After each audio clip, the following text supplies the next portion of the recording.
So far in the course, we've become familiar with the format and organizational structure of a typical memorandum or memo. We followed the direct approach, wherein we started our memos with a direct statement of intent. We followed it up with a number of function paragraphs and a closing statement to the end. In week 5, we're going to be turning our attention to delivering unfavorable news. And for doing this, we're going to look at the indirect approach to writing business memos. And for this, I would like you to review Chapter 7 of the textbook. In Chapter 7, the indirect writing plan for bad news messages is introduced. As you can read here, in the indirect strategy, we have a more traditional way of delivering unfavorable news by opening with the explanation before stating the decision. In other words, we no longer begin with a direct statement of intent. Instead, we want to prepare the reader for the news which is to come. Therefore, we begin with what is known as a buffer. So, to use the indirect approach, we need to consider the circumstances.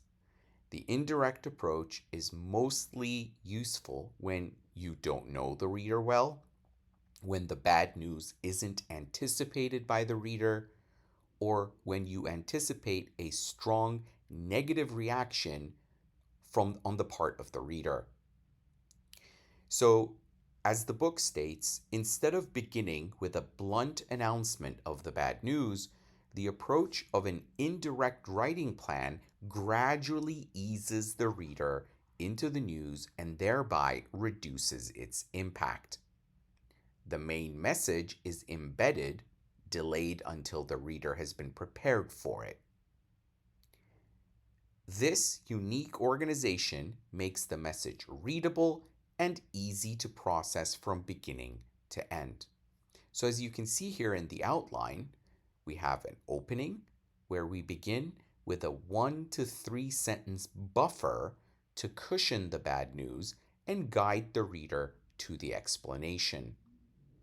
In the middle section, these are the function paragraphs, we have an explanation in which we provide a solid, reasonable explanation that will help the reader understand and accept the bad news, and only then will we begin with the statement of the actual bad news itself. So we phrase the bad news to minimize its impact and, if possible, balance it with an alternative. Finally, once again, we have a closing where we close pleasantly with a goodwill statement showing consideration for the reader. Now, it's very important for you to always consider the type of message and the rhetorical context surrounding the message that is being communicated in order to decide whether a direct or an indirect strategy works best.